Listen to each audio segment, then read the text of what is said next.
ആരോടും വഴക്കില്ല, തെറ്റായിട്ടൊന്നും പറഞ്ഞിട്ടില്ല, ആരെയും വേദനിപ്പിച്ചിട്ടുമില്ല. എന്നിട്ടും ഒരു കുറ്റബോധമുണ്ടോ? ഇത് തെറ്റ് ചെയ്തുകൊണ്ട് വരുന്ന ഗിൽറ്റല്ല, ഒരു തെറ്റും ചെയ്യാതെ വരുന്ന ഒരു ഗിൽറ്റാണ്. റെസ്റ്റ് എടുക്കുമ്പോൾ, നോ പറയുമ്പോൾ, സ്വന്തം കാര്യം ചൂസ് ചെയ്യുമ്പോൾ. ഇതൊരു കൺഫ്യൂസിങ് ഗിൽറ്റാണ്. കാരണം ആക്ച്വലി പ്രശ്നങ്ങളൊന്നുമില്ല. നോ ആർഗ്യുമെൻറ്റ്, നോ മിസ്റ്റേക്ക്, ആരും കുറ്റം പറഞ്ഞിട്ടുമല്ല. എന്നിട്ടും നമ്മളെന്തോ തെറ്റ് ചെയ്ത പോലെ തോന്നുന്നത് എന്താ? എവിടെയെങ്കിലും ഒരു 10 മിനിറ്റ് ഇരുന്ന് കഴിഞ്ഞാൽ ഒരു ഡിസ്കംഫർട്ട് വരും. അടുത്തത് ഇനിയും ചെയ്യാൻ കാര്യങ്ങളുണ്ടല്ലോ എന്നായിരിക്കും മനസ്സിൽ ഫുൾ ആലോചന. ആരും ഇരിക്കണ്ടെന്ന് പറഞ്ഞിട്ടില്ല, എന്നാലും സ്റ്റില്ലായിട്ടിരിക്കുന്നത് എന്തോ തെറ്റാണെന്നൊരു ഫീൽ. എപ്പോഴെങ്കിലും ദേഷ്യം വന്നിട്ടൊരു നോ പറഞ്ഞാൽ പിന്നെ അത് എക്സ്പ്ലെയിൻ ചെയ്യാതെ ഒരു സമാധാനമില്ല. കേട്ട് നിൽക്കുന്നവർ റിയാക്ട് ചെയ്യുന്നതിന് മുന്നേ തന്നെ ഗിൽറ്റ് വരും. പറഞ്ഞത് കൂടിപ്പോയോ, വേണ്ടിയിരുന്നില്ലേ എന്നൊക്കെ തോന്നും. പിന്നെ അത് ജസ്റ്റിഫൈ ചെയ്യും. സത്യത്തിൽ ആ നോ അവിടെ ആവശ്യമായിരുന്നിരിക്കും. പ്രത്യേകിച്ച് കുഴപ്പമൊന്നും സംഭവിച്ചിട്ടും ഉണ്ടാവില്ല. ചില സമയം പ്രത്യേകിച്ചൊന്നും ചെയ്യാതിരിക്കുമ്പോഴാണ് ഗിൽറ്റ് തോന്നുന്നത്.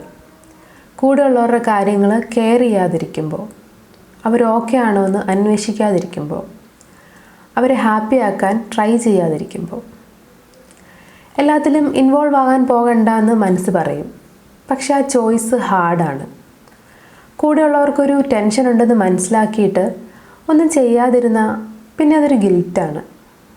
നമ്മളിൽ പലരും ചെറുപ്പത്തിലെ തന്നെ പഠിച്ചൊരു കാര്യമാണ് യൂസ്ഫുൾ ആണെങ്കിലാണ് സമാധാനമുള്ളൂ എന്നത്. എല്ലാം മനസ്സിലാക്കി പ്രവർത്തിച്ചാലാണ് കാര്യങ്ങൾ സ്റ്റേബിൾ ആവുന്നത് എന്ന്. അതുകൊണ്ട് തന്നെ ഒന്നും ചെയ്യാതിരിക്കുമ്പോൾ ബോഡി റിയാക്ട് ചെയ്യുന്നത് ഗിൽറ്റിലൂടെയാണ്. അത് നമ്മൾ തെറ്റൊന്നും ചെയ്തിട്ടല്ല, പക്ഷേ വെറുതെ ഇരിക്കുന്നത് നമുക്ക് ഫെമിലിയർ അല്ല. അങ്ങനെ ഇരിക്കുമ്പോൾ റെസ്റ്റ് എന്നല്ല മനസ്സിൽ വരുന്നത്. ആരെങ്കിലും നോട്ടീസ് ചെയ്യുമോ? ഞാൻ യൂസ്ഫുൾ അല്ല എന്ന് തോന്നുമോ? അത് നമ്മൾ സെൽഫ് വർത്തിനോട് വരെ കണക്ട് ചെയ്തിട്ടുണ്ട്. അതുകൊണ്ട് തന്നെ ഒന്നും ചെയ്യാതിരിക്കുന്നത് സേഫ് അല്ല എന്നൊരു ഫീലാണ് നമുക്കുള്ളത്. മോസ്റ്റ് വിമനും മൈൻഡിലൊരു ഇൻവിസിബിൾ തോട്ടുണ്ട്. എല്ലാവരും ഓക്കെ ആണെങ്കിൽ മാത്രം ഞാനും ഓക്കെ, യൂസ്ഫുൾ ആണെങ്കിൽ സേഫാണ്. ഇത് നമ്മൾ കോൺഷ്യസ്ലി ചൂസ് ചെയ്യുന്നതല്ല. പക്ഷേ ഇത് നിർത്തിയാൽ ഗിൽറ്റ് വരും. അതൊരു പണിഷ്മെൻ്റ് അല്ല. നമ്മുടെ ബോഡി അറിയാതെ തന്നെ നമുക്ക് ഫെമിലിയർ ആയിരുന്ന പഴയ സ്റ്റേറ്റിലേക്ക് നമ്മളെ തിരിച്ചു വിളിക്കുന്നതാണ്.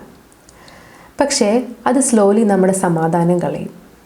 സോ ഇനി റെസ്റ്റ് എടുക്കുമ്പോഴും സ്വയം ചൂസ് ചെയ്യുമ്പോഴും ഗിൽറ്റ് തോന്നുന്നുണ്ടെങ്കിൽ അതിൻ്റെ അർത്ഥം നിങ്ങളെന്തോ തെറ്റ് ചെയ്യുന്നു എന്നല്ല. അത് നിങ്ങൾ പഴയ റൂൾസിൽ നിന്ന് പുറത്ത് വരുന്നതാണ്.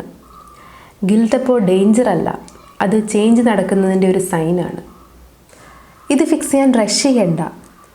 ഇപ്പോൾ പെട്ടെന്ന് എന്തൊക്കെ മാറ്റങ്ങൾ വരുത്തണമെന്നല്ല, നിങ്ങൾ ഇതുവരെ എന്തൊക്കെ റൂൾസ് ഫോളോ ചെയ്താണ് ജീവിച്ചത് എന്ന് മനസ്സിലാക്കുക. ആ ഒരു അവെയർനെസ് മാത്രം മതി. അത് തന്നെ സ്ലോ ആയി ചേഞ്ചസ് കൊണ്ടുവരും. ഗിൽറ്റ് ഇപ്പോൾ ഒരു പ്രോബ്ലം അല്ല, അത് നിങ്ങൾ ഫോളോ ചെയ്ത് വന്നിരുന്ന പഴയ റൂൾസിൻ്റെ റിസൾട്ടാണ്. ഞാനീ പറയുന്നത് ഫെമിലിയർ ആയിട്ട് തോന്നുന്നുണ്ടെങ്കിൽ നിങ്ങൾ ഒറ്റയ്ക്കല്ല. ഈ സ്പേസ് നിങ്ങളുടെയും കൂടിയാണ്. See you again.